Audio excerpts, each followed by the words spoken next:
Right, welcome to the Hampers Live show where you can get ideas to grow your eco-conscious business. And today I'm joined by Carol Robinson of One of a Kind Club. Welcome. And Hello. we'll be talking about being bold, be confident. And I know a strapline that you use as well as be bold, be you. So Carol designs and makes bespoke jewellery that inspires and celebrates individuality whilst also boosting confidence in the wearer. And also many of her collections are made from upcycled materials too. So for those of you who are tuning in, please do say hello if you're watching live. Just give us a quick hi in the comments. Also, if you've got any questions, do post them. The show is only 10 minutes. We keep this really snappy because it's about having a tea break, even if you're at work. And if we get a chance to answer them live, we will. Otherwise, both Carol and I will get on the comments straight afterwards, respond to you, share links and everything as well, because I know Carol is doing her own show. So yeah, I'm excited to check that out.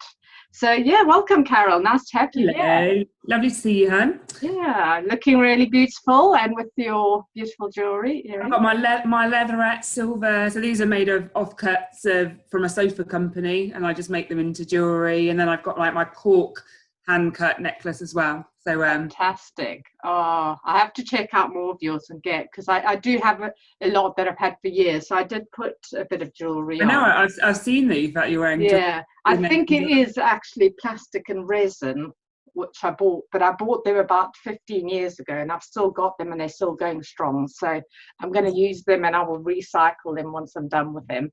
But yeah, so I wanted to ask you just how much confidence can be found in a necklace or statement piece in what you're wearing?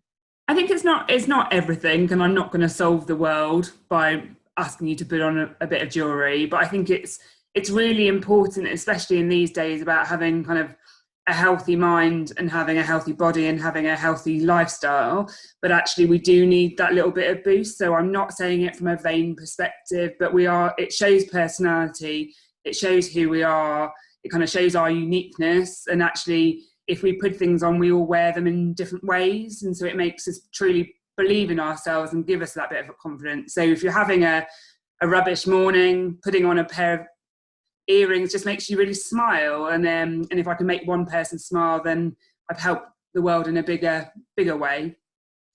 Oh, fantastic. Yeah, you don't really think about it until you hear someone like you saying that, because you do it and subconsciously you feel good, but you don't realize why. Yeah, and sometimes the things you love and you cherish, and so they're memory generating as well. So it's all about kind of actually feeling yourself. And I've been a larger lady, so I went down from a size 20 down to a size 14, and I couldn't find clothes that showed my personality, and I worked in advertising where you had to stand out, and so it was all about kind of customizing your outfit and being okay to show a little bit of your personality or a lot of your personality without it being too in your face. So that's why I love it. Yeah, fantastic.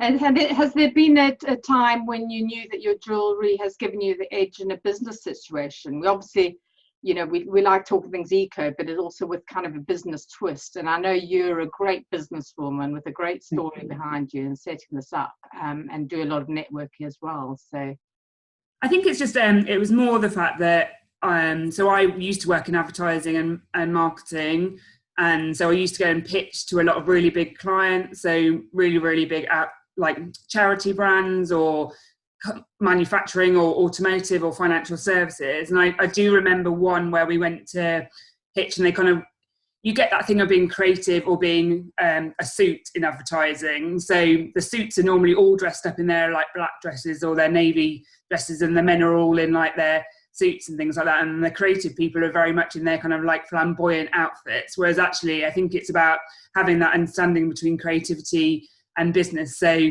I basically put on more of my personality, partly because of the fact that I know that it shows a bit that I'm not a clone of someone in Mad Men generation and of advertising, but actually it shows a bit of personality. And I'm still friends with the person that I pitched with 4 years ago, because she was like, I just remember looking at your amazing necklace, which is actually this one. And she was like, wanted to know where you got it from. And it just showed a bit of personality. So it doesn't have to be in your face, but it really kind of helped you become that thing between a creative and a business person. So it helped us I'm not saying a necklace helped win the pitch, but it really, really helped show a bit of personality behind the people rather than being another clone and another kind of mass interpretation of the world. So. Yeah, absolutely. I mean, I used to work in sort of the corporate sector in London. I was contracted out to big companies all the time. And again, you always had to wear particular things. It was always sort of smart casual or a suit or something like that. So it was all very plain and boring. And likewise, like you, I would stick on maybe sort of a big chunky necklace or something. And I had quite a lot of stuff I picked up in Africa as well. So it would have certain gemstones, or I think I had one which was like a seed pod, and it was a really talking point. So you'd often start conversations with people that you would probably never talk to, just because they're, what is that? That's really interesting. Oh, where did you get that from? Where did it come from? And I am a bit of a magpie when it comes to markets. So I travelled around the world for a year in my late 20s, and it was very much about, you didn't have much room in your backpack. So I used to buy jewellery just to customise your outfit and show a bit. And then when you came back, you wore it with things that were normal corporate wear. And so it's actually just showing a bit of the fact that I love to travel and love to see things. And that does influence me in terms of the way that I make the things that I do. Yeah, and I mean, you make a lot of stuff upcycled, and you're inspired by other women and stuff when you do it, the piece that you make. And I know it's just really taken off for you. Yeah. So what do you think is important? How important is believing your own product? Is this what makes you bold and confident? Is this something that you feel if you're really confident in your product, you can succeed in business? I think you have to believe in it completely. You have to be able to talk to anyone in any situation. So I find everyone kind of says, oh, have you practiced your like elevator pitch when you meet like a potential customer, which is like the corporate way of saying sum it up in 1 minute and try and sell something to someone. Whereas actually if you just talk, and I hate being salesy, I'm not salesy, but you have to be in business. But it's more about actually, I've got so much passion for it. It really represents the values I've been.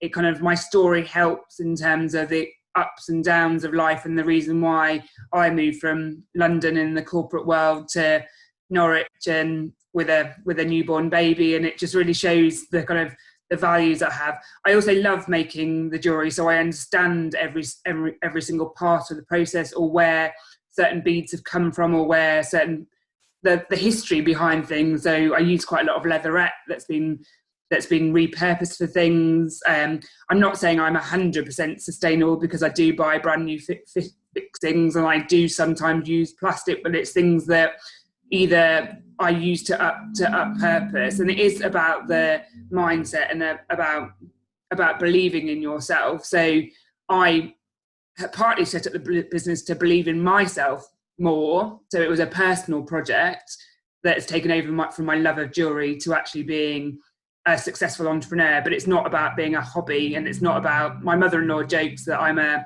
sit there and I'm kind of like, oh, how's your hobby going in terms of your jewellery making? I'm like, no, it's a commercial business, and it's a love of what I do. And I think there is so much more. There are so many reports and big campaigns that big businesses are doing, like kind of This Woman Can, and the kind of like beach body campaign, and the H&M, she's a lady and there's always like a girl. So I've used real insight into doing my brand and my story. And I think it is, especially now, about mindset and body and like image and self-confidence. I mean, the Dove campaign for Real Beauty that I was privileged to work on over 10 years ago in advertising, actually their kind of beauty and confidence report, which they lasted in 2017, showed that 8 out of 10 women weren't happy in the way that they were. So actually, if I can make one person more confident in the way that they are, and that's kind of the ethos behind what I do. So you have to be really passionate about what you do. Yeah, definitely. That is really fantastic. And I just, I really love the way that you've tied, making something beautiful and, something like jewellery, which is also quite a mindful exercise. I mean, I used to make a bit of my own about 20 years ago, and it's such a great thing to do. Maybe you'll have to do some workshops and stuff. No, exactly. Learn how to do it. But yeah, how you've sort of tied that into the confidence for women. So you're really making an impact in a lot of different ways. So yeah. So thank you very much. I mean, we are coming to the end of the time, I know, unfortunately. it always flies by, especially with us. I know, but some great stuff in there, and I'm sure we'd love to get you back on the show at another time as well. So yeah, if for people who are tuning in, hi Nikki, thank you very much for joining us. There's a couple more comments coming in, but we will jump on those straight after the show and reply, and also share your links to your business and your talks as well. It's one of a kind club, so do check out Carol. We'll post more links in the comments. Yeah, but so on Facebook, on Instagram, I have my own website which I built myself. So yeah, everywhere, I think. Fantastic. Okay, we'll share all of those afterwards. And next week I will be chatting to Neil Stavely, who is Eastern Regional Director for Sea Shepherd and also runs Escape Trails. So we're talking about building an eco business one run at a time, like the pun, and details will go up soon under my Facebook page. So yeah, thank you so much for joining us, Carol. Thank you for having me. It's been lovely. And everyone be yourself, be bold, be you. I love it. Thank you very much. Thank you, listeners, for tuning in. Goodbye for now, and we'll see you same time next week.